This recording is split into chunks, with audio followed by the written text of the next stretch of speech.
जय बंदी छोड़ की जय सताम।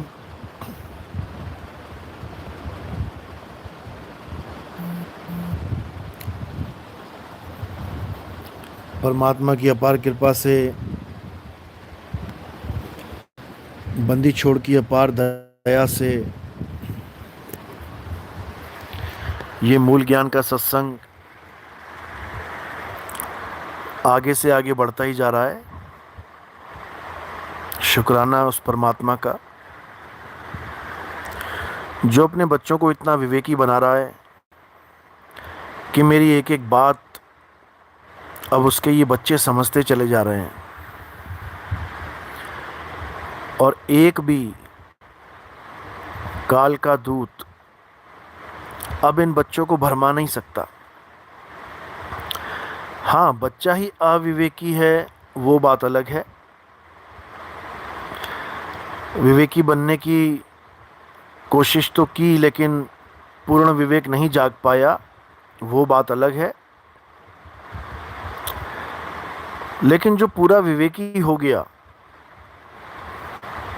जिसने थोड़ा सा भी अनुभव समझ लिया, हल्का सा भी उसको अनुभव हो गया, उसे कोई भरमा नहीं सकता। भले 100 में से 2% भी हो जाए, शुरुआती अनुभव होने लग जाए, भले शब्द का अनुभव नहीं भी हुआ तब भी कुछ ना कुछ समझ में आने लग जाए, वो भी दृढ़ हो जाता है। क्योंकि साहिब ने कहा है, कहें कबीर सुनो भाई साधो मैं तो हूं विश्वास में। पहले विश्वास दृढ़ हो तब भक्ति पूर्ण होती है। और तुम भक्ति कर रहे हो, विश्वास नहीं है पूरा, वो पूर्ण नहीं हो पाती। क्योंकि मैंने पहले ही बताया था कि हमने जब से सत्संग सुनाने शुरू किए तब से एक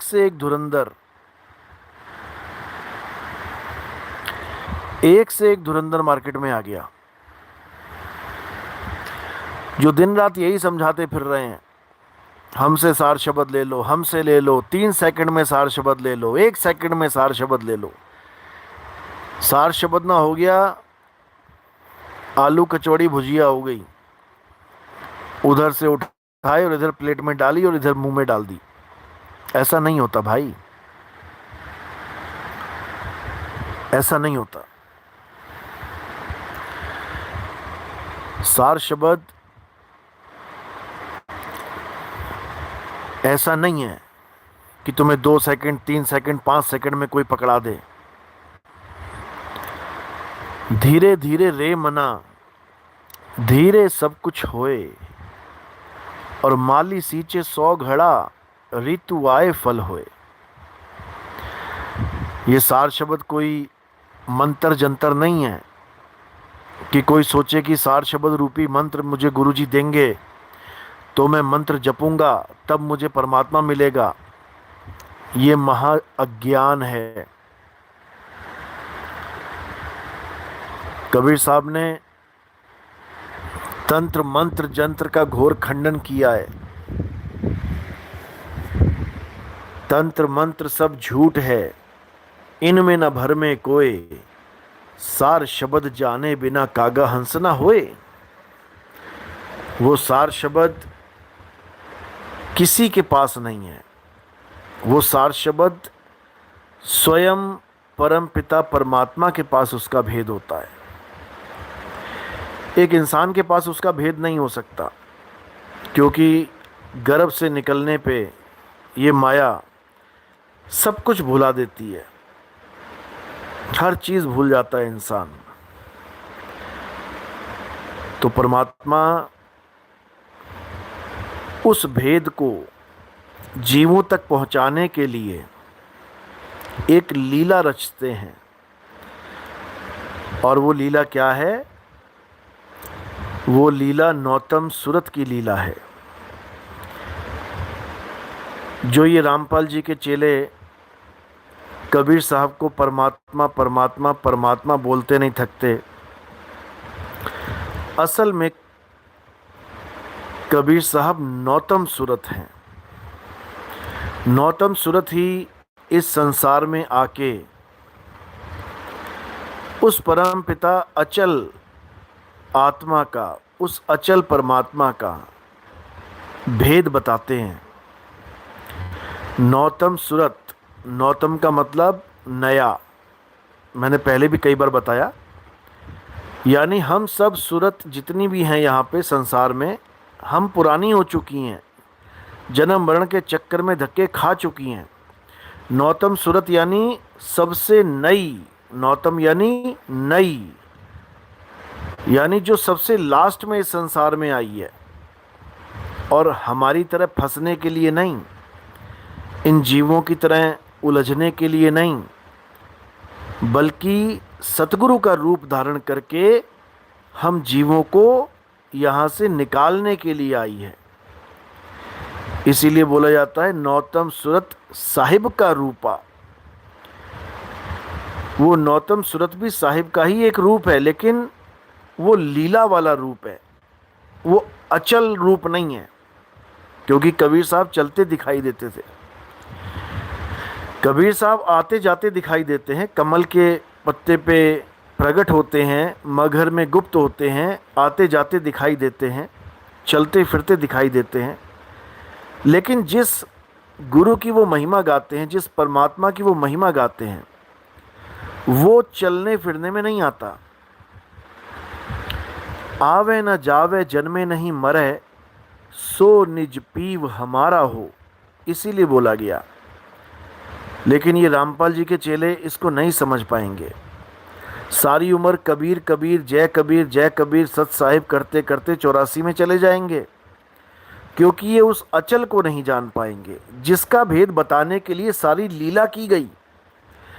जिस अचल परमात्मा का भेद बताने के लिए काशी में कबीर साहब प्रकट हुए, वो नौतम सूरत प्रकट हुई, उसने शरीर को धारण किया।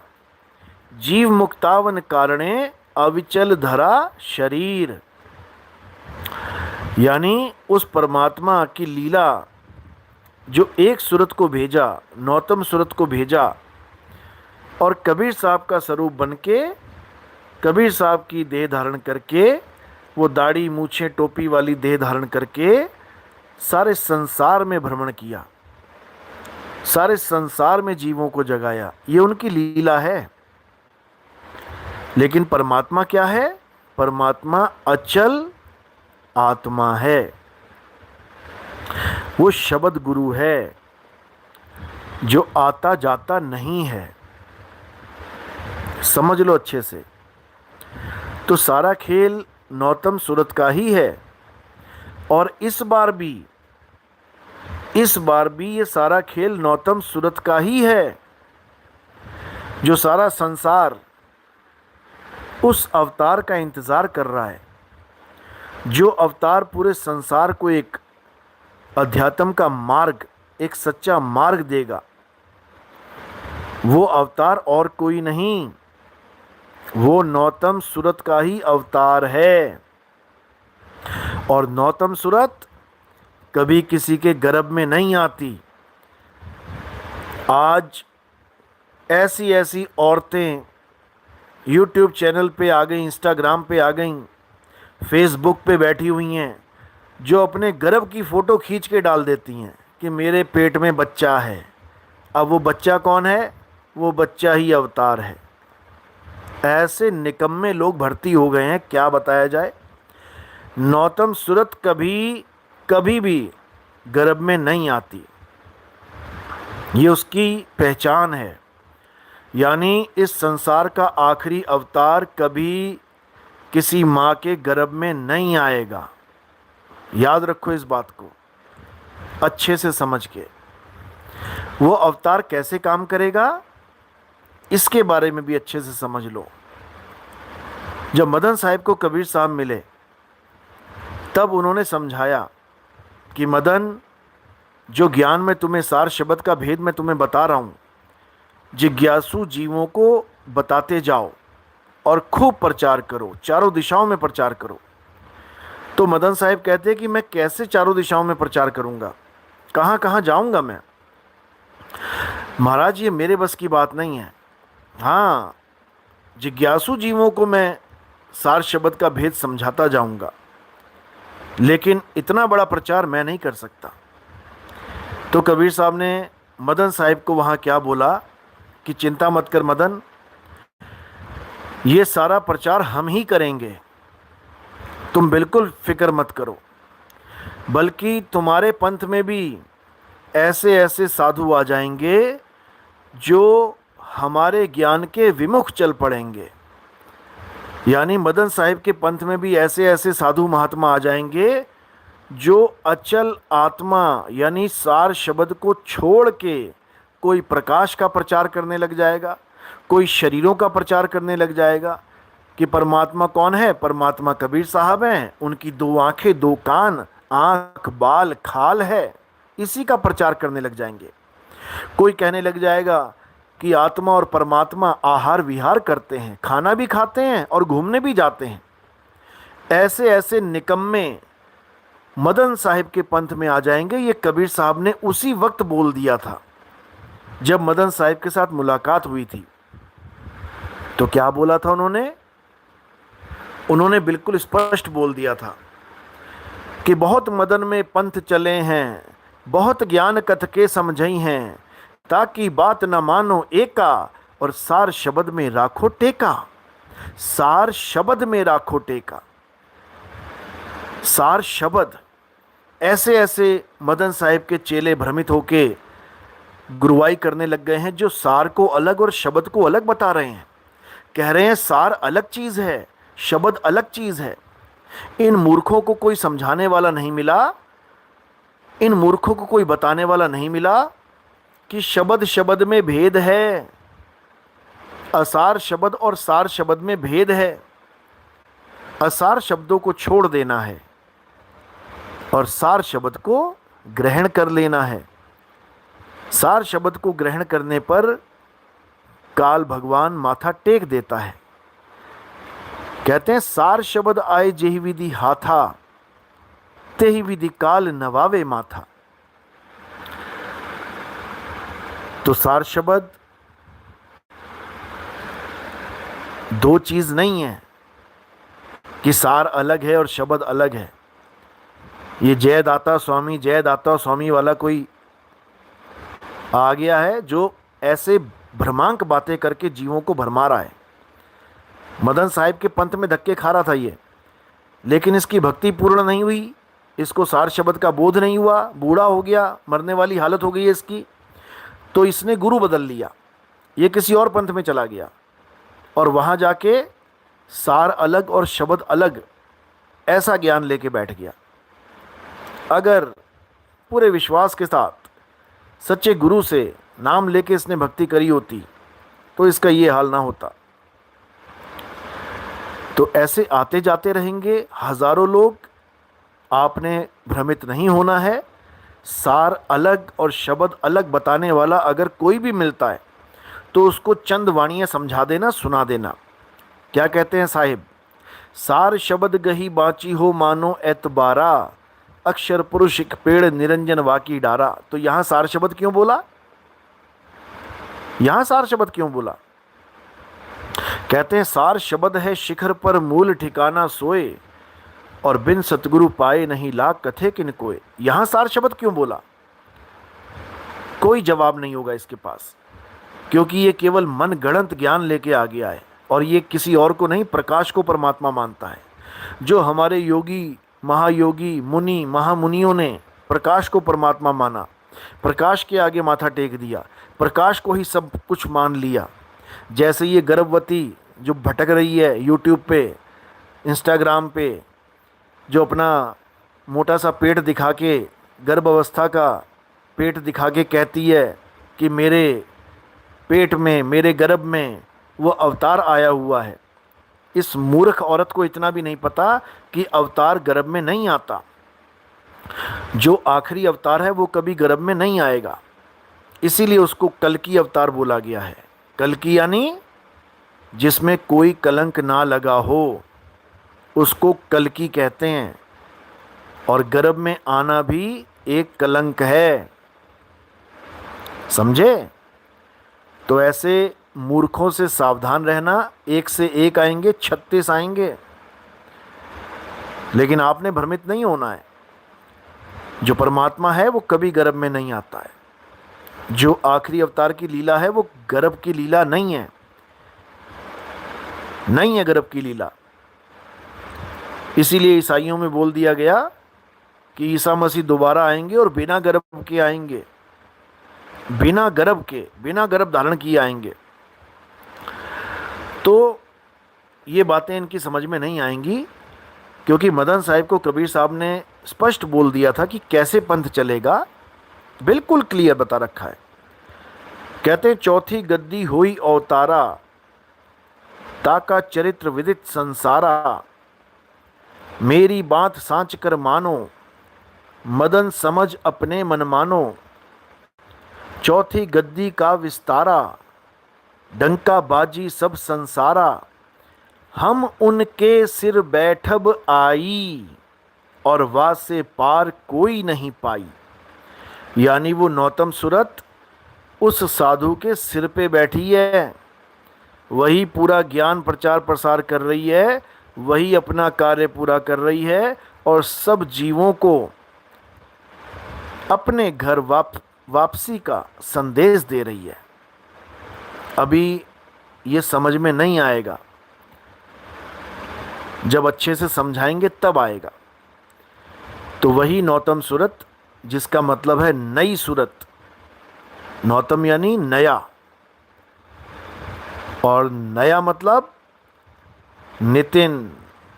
नितिन का मतलब ही नौतम होता है। गलती से भी नितिन को शरीर मत मान लेना। नितिन का मतलब होता है सच्ची राह दिखाने वाला। नौतम ही नितिन है, और नितिन कोई शरीर नहीं है। अगर नितिन दास को तुमने शरीर मान लिया तो जन्मों जन्म इसी संसार में धक्के खाने पड़ेंगे, बार बार माँ के गर्भ में जाना पड़ेगा। इसलिए बिल्कुल स्पष्ट शब्दों में बता रहा हूँ कि नितिन शरीर नहीं है। ये आँख, ये कान, ये बाल, ये खाल, ये गाल, ये हाथ, ये पैर, ये मिट्टी है, मिट्टी। ये तुम्हें भ्रम लग रहा है कि ये नितिन दास खड़ा है सामने। ये मिट्टी है और मिट्टी में मिल जाएगी। और अपने आप को भी कहीं शरीर मत मान लेना, वो भी मिट्टी है, मिट्टी में मिल जाएगा। गर्भ के अंदर जो आया है मिट्टी है, मिट्टी में मिल जाएगा। ये अपना 12-14 साल का लड़का लेके घूम रही है एक, कि यही कल की अवतार है। ऐसे मूर्खों की कमी नहीं है संसार में। नौतम ही नितिन है, अच्छे से समझ लो। क्योंकि अगर ये बात समझ में नहीं आई तो कुछ भी समझ में नहीं आएगा। फिर ये प्रकाश के चक्कर में जन्म बर्बाद हो जाएगा। जो इन लोगों को ध्यान अवस्था में प्रकाश दिखाई देता है, यही काल का जाल है। यही प्रकाश बड़े बड़े संत महात्माओं को, बड़े बड़े फकीरों को, बड़े बड़े ज्ञानी पुरुषों को फंसा के रखता है। समझ लो। तो क्या करना है? अब इस प्रकाश से पीछा छुड़वा लेना है। ये सतलोक का प्रकाश, जहाँ पे हजारों सूर्य रोमकूप में चमक रहे हैं। ये अलख लोक का प्रकाश, जहाँ पे लाखों सूरज एक रोमकूप में चमक रहे हैं। ये अगम पुरुष का प्रकाश, जहाँ पे करोड़ों सूर्य एक रोम में चमक रहे हैं। ये अनामी लोक के अनामी पुरुष का प्रकाश, जहाँ अरबों खरबों सूर्य चमक रहे हैं। ये सब बकवास है, ये सब अज्ञान है, ये सब थोथा ज्ञान है, ये सब माया का खेल है। ये अंधकार और ये प्रकाश दोनों माया के ही रूप हैं, और इसको देखने वाला दोनों से अलग है, दोनों से अलग। उसके सत्य स्वरूप को जानना है। ये अंधकार और प्रकाश को नहीं देखना है। जीवन बर्बाद हो गया लोगों का इसी अंधकार और इसी प्रकाश को देखते देखते। बिल्कुल नहीं देखना है इसको। ना कोई नाम जपना है, ना ही इस प्रकाश को देखना है, ना कोई मंत्र जपने हैं, और ना ही इन सतलोक, अलखलोक, अगमलोक, अनामी लोक के चक्कर में पड़ना है। क्या जानना है? अपना सत्य स्वरूप जानना है। वही सत्य स्वरूप परमात्मा का असली नाम है। जिस नाम के लिए जीव भटक रहे हैं, जिस नाम के लिए गुरुओं के पास जा रहे हैं, जिस नाम के लिए गुरुओं के पास जाकर हजारों लाखों रुपए देके दीक्षा लेके आ रहे हैं, और क्या मिल रहा है उनको? यही 52 अक्षरी नाम। कोई ओम कलियम हरियम पकड़ा दे रहा है, कोई ओम सोहंग सत्य कबीर पकड़ा दे रहा है, कोई ज्योत निरंजन ओंकार अहंकार पकड़ा दे रहा है, कोई सतपुरुष अकाल मूर्त शब्द स्वरूपी राम पकड़ा दे रहा है, कोई फलाना पकड़ा दे रहा है, कोई ढिकाना सबके सब 52 में उलझे पड़े हैं। लेकिन परमात्मा का जो असली नाम है वो 52 में नहीं आता, वो श्वासों के अजपा जाप में नहीं आता, वो त्रिकुटी में ध्यान लगा के नहीं आता, वो चक्रों की साधना करके नहीं आता। जो परमात्मा का असली नाम है वो क्या है? परमात्मा का सत्य स्वरूप ही उसका सच्चा नाम है। फिर से समझ लो एक बार, परमात्मा का सच्चा स्वरूप ही परमात्मा का सच्चा नाम है। इसीलिए बाणी में साहिब ने बोला, सत्य स्वरूपी नाम साहिब का। क्या नाम बताया साहिब का? ये सत कबीर नहीं बताया, सत्य स्वरूपी। अब ये सत्य स्वरूपी क्या है? एक होता है देह स्वरूपी यानी साकार, एक होता है मन स्वरूपी यानी निराकार, और एक होता है सत्य स्वरूपी यानी वो अखंड शब्द। परमात्मा का स्वरूप क्या है? अखंड शब्द। यही परमात्मा का स्वरूप है। इसी शब्द को शब्द गुरु कहते हैं, इसी अखंड शब्द को शब्द झनकार कहते हैं। साहिब समझा रहे हैं, खुले कपाट शब्द झनकारी, और पिंड अंड के पार सो देश हमारा है। खुले कपाट, दरवाजा खुलेगा, सामने कोई आदमी नहीं खड़ा मिलेगा कि तुम देखो अरे 2 आंख 2 कान 1 नाक 1 मुंह 2 हाथ 2 पैर वाला आदमी खड़ा है, कबीर साहब खड़े हो गए आके। बिल्कुल नहीं। खुले कपाट शब्द झनकारी, ये शब्द झनकारी ही परमपिता परमात्मा का असली स्वरूप है। गरीबदास जी महाराज कहते हैं, कोई है रे परलय पार का, जो भेद कहे झनकार का। कौन सी झनकार? ये शब्द झनकार। समझो, साहिब की वाणी में आता है, शब्द तेरी सार कोई कोई जाने, शब्द झनकार कोई कोई जाने। मंत्र क्यों नहीं बोला कोई कोई जाने? ओम कलियम हरियम शरियम, ओम सोहंग सत्यम, ओम सोहंग सत्यम, ओम सोहम सत्य कबीर, ओम सोहम सत्य कबीरा। ये क्यों नहीं बोला? हमारे जौहरपति साहिब कहते हैं, रुंझुन सार शब्द झनकारा, पावेगा कोई संत प्यारा। तो भाई, ये जितने भी मूर्ख बनाने वाले हैं, जो शब्द झनकार को सत्य ना बोल के प्रकाश को सत्य बताते हैं, ये सब 84 के ढोर हैं। ये 84 में ही जाएंगे। इनको 84 का रास्ता ही दिखाई देगा, इसके अलावा और कोई मार्ग नहीं है इनके पास। ये 84 में ही जाएंगे। झूठा गुरु 84 जाए और सारी संगत चींटी बने, तोड़ तोड़ के खाए सबकी। तो क्या करना है? अब शब्द को जानना है, उस शब्द गुरु को प्राप्त करना है। इतना समझाया कि भाई वो शब्द ऐसा है जिसकी आंख नहीं, कान नहीं, पेट नहीं, कंधे नहीं, बाल नहीं, खाल नहीं, लेकिन ये मूर्ख जीव समझ नहीं पाया। तो इसीलिए मेरे भाई, अब शब्द को जानो, शब्द झनकार को जानो, और अगर इस पंथ में आना है तो ये नहीं सोचना है कि मैं 2 साल 3 साल, जो समय के चक्कर में पंथ को छोड़ता है। अरे कबीर साहब कहते हैं राम नाम रटते रहो जब लग घट में प्राण। यानी गुरु ने जो भेद बता दिया